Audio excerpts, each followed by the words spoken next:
عندما نتحدث عن منافسات الدوري السعودي وجمالية الأداء وروعة التهديف، فإن أول سؤال يتبادر إلى الأذهان لا بد أن يكون له علاقة بمن يتصدر قائمة الهدافين في المسابقة الأقوى على المستوى العربي.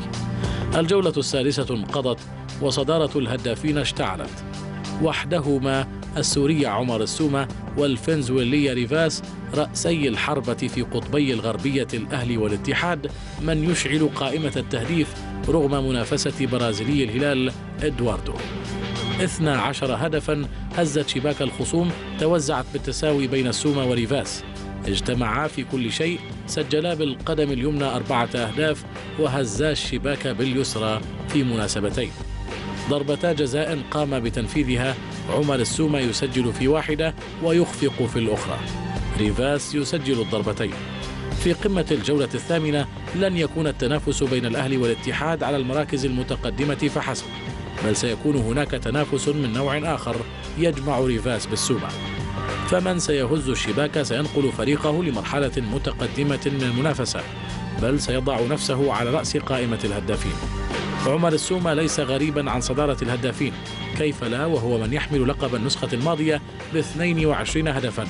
أما ريفاس فهو حديث تجربة، لكن الواقع يقول أنه هداف من طراز عال، يمتلك حاسية التهديف وقدما قوية تعرف طريق المرمى دون أن يكون هناك حواجز تعيق الوصول للشبكة.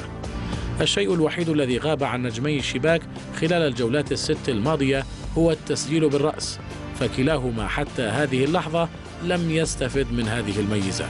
ومع الأيام والجولات القادمة ستتضح الصورة بشكل أكبر حول ماهية التنافس بين نجمي الاتحاد والأهلي، فمن سيستمر ومن سيتوقف.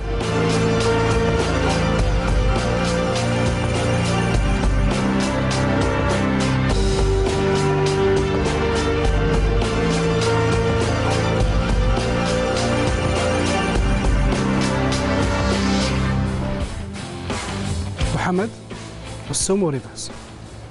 والله يعني اعتقد انه يعني صراع الهدافين الان في الدوري السعودي بين النجمين، كل واحد له 6 اهداف. السومة 6 اهداف من 12 هدف في الاهلي، نصف الاهداف سجلها. بالنسبه لريفاس 6 اهداف من اصل 13.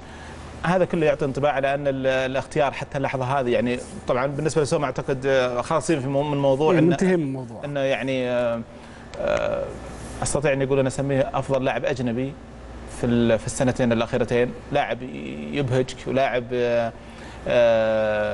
يبهرك براسياته، بكراته الثابته، بتمركزه، بروحه، بعزيمته في المباريات الحاسمه. لاحظ انه دائما يكون اكثر حضور في المباريات اللي عليها الكلام، المباريات الكبيره تجد انه يظهر وجهه الحقيقي كلاعب هداف وكحاسم. ريفاس حتى اللحظه هذه الان اعتقد 5 مباريات او 6 مباريات في الدوري، قدم صوره يعني جيده للامال اللي الديربي جاي. انا شو بقول لك، 22 نوفمبر او 21 نوفمبر اللي موعد المباراه هذه، بتكون اعتقد انها بتكون يعني بنحكي فيها كثير. فريق يريد ان يصل الى الرقم 40، لا يخسر على مستوى الدوري السعودي من اكثر من للموسم الثالث على التوالي. لاحظ للموسم الثالث على التوالي في الجزء الاخير من دوري 2014 بعدين 2015، احنا الان في موسم 2016. فريق الاتحاد يريد ان تكون يعني حضورك وضغطه على الصداره اللي متربع عليها الان الهلال من خلال تحقيق النقطه. الاتحاد الان 16 نقطه، وفي نفس الوقت ايقاف الاهلي، الحاق اول خساره على مستوى الدوري بالنسبه للفريق الاتحادي.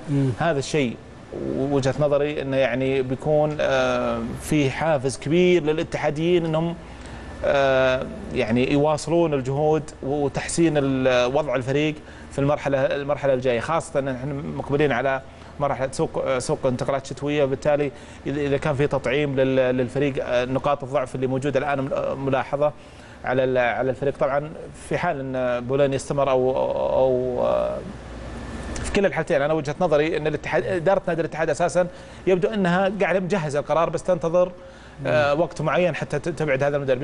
يمكن انها الان قاعده تبحث عن مدير فني مناسب للفريق.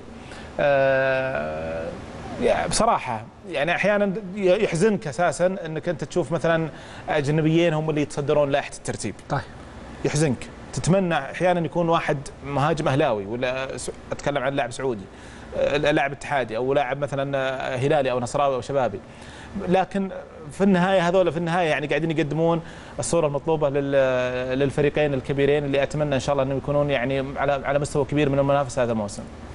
محمد. نعم، الهداف عملة نادرة حقيقة، وخصوصا في هذا الوقت، لكن أثبت السومة للعام الثاني أنه صفقة العمر بالنسبة للأهلي، مستويات وأهداف، وأثبت نفسه أكثر من مرة وتصدر وقدم مستوى جميل، وحتى خارج الملعب وأخلاقياته جدا جميلة، نموذج للاعب.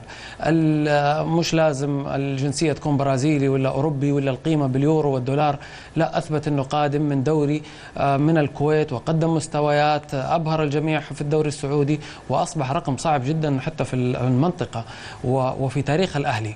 أعتقد أنه صفقة جميلة جدا. ريفاس رغم الملاحظات الفنية على الوسط الاتحادي والأمور الفنية والهوية الغائبة عن الإقناع في الاتحاد، لأنه يتقدم ب6 أهداف وأثبت نفسه أنه هداف، وهداف قادر على إثبات نفسه في الأيام القادمة. ربما هو الصفقة الوحيدة الاتحادية اللي تشعر أنه لها قيمة داخل الملعب، وقادر على إثبات نفسه في قادم الأيام. أعتقد أنه هذه المواجهة في الأرقام هي مواجهة يعني تمهيدية لمواجهة الاتحاد والأهلي القادمة.